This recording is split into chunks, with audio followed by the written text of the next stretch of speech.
Good day everyone! Today ituturo ko sa inyo kung paano ba mag-create ng Google account. Alam naman natin ang dami na natin pwedeng gawin online. Especially sa mga taong gusto magkaroon ng YouTube channel at kumita, syempre unang-unang kailangan yung gawin, mag-create ng inyong Google account. Okay, let's start. Open na natin yung ating Google Chrome. And para makagawa nga tayo ng ating Google account, syempre kailangan natin ng internet connection. And dito, kapag hindi nyo nakita itong Google website, type nyo lang siya dito or mag-add tayo ng tab. Minsan andito na yung sa may pagpipilian, pero kung wala, ita-type nyo lang siya dito. And www.google.com. And lalabas na nga to at makikita nyo sa may taas yung sign in. Tatap nyo lang yan. And dahil meron na ako dito mga account na naka-sign in, i-skip ko lang to. Tap lang natin yung create account. And dito, ito yung mga option na pwede natin pagpilian. For my personal use, for my child, for work or my business. So dito sa may for work or my business, madaming benefits yan. Pero dito muna tayo sa ating for my personal use. Kasi sa may Google Business, madami tayong kailangan na explain doon. Pero for today's video, dito nga muna tayo sa ating personal Google account. Dito ilalagay nyo lang yung pangalan nyo sa yung apelido nyo. So dito sa may first name, ilalagay ko yung pangalan ng aking gagawan.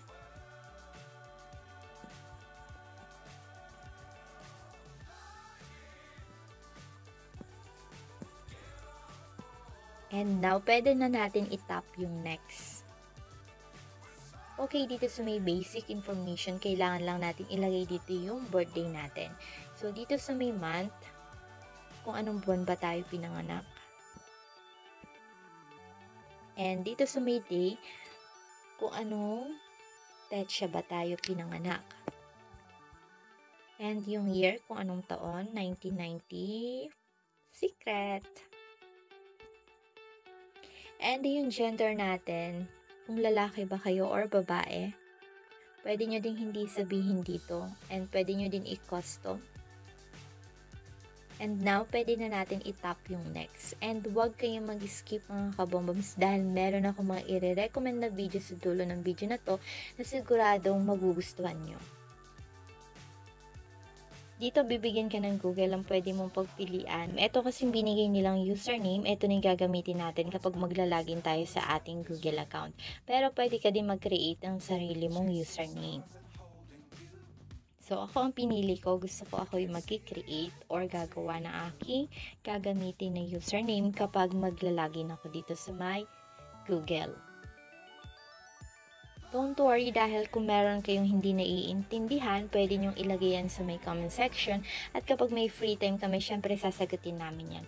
Alam kong madaming mga matatanda or senior na nanonood ng ating channel. Thank you so much po. Now, pwede na natin itap yung next.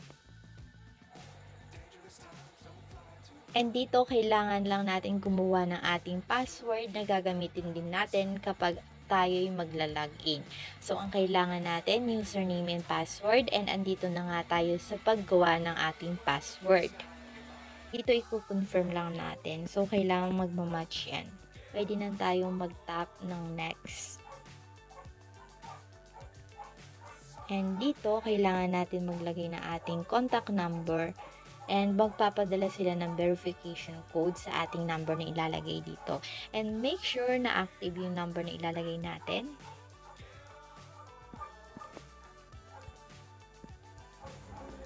And kung hindi kayo taga Pilipinas, pwede kayo mamili dito ng bansa. Meron naman araw dito. For example, tatap ko yan. And ayan nga yung mga pagpipilian nyo. Mga bansa. Okay. Now, pwede na natin itap yung next. And magpapadala na sila na ating 6-digit verification na ilalagay lang natin dito yung ating na-receive.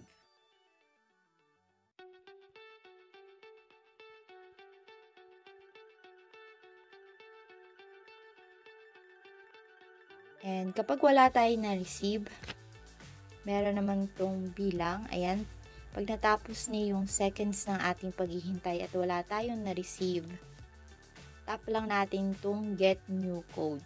Magpapadala ulit sila. Tap ulit natin yung next. Tap next. Pwede tayo dito mag-add ng ating recovery email address. Pero sa mga first time pa nga lang gumawa ng Google account, syempre wala pa kayong old account. So, itatap natin muna yung skip.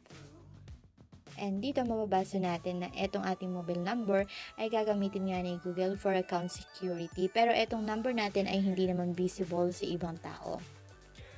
And meron din tayong ibang option kung gusto natin gamitin to for other purposes.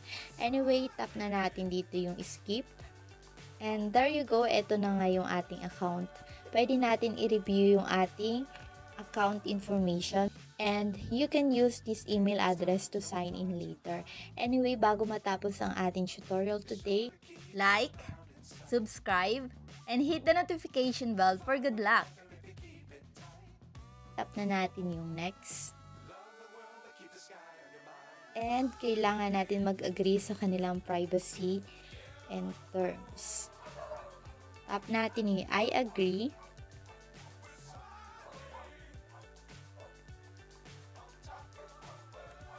And as you can see, meron na nga tayong profile dito.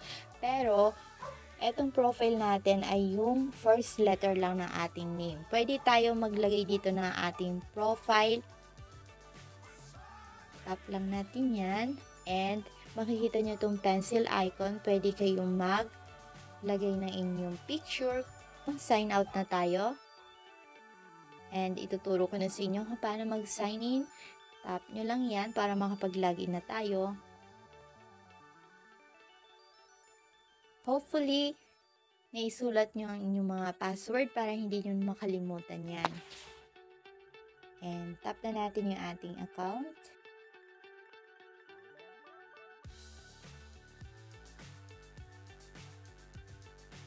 Tap next. And there you go, nakapag-sign in na tayo. And pwede rin natin i-save yung ating password dito sa ating Google Chrome. Congratulations mga kabombams kung nakagawa na kayo ng inyong Google account. Thank you for watching and stay blessed.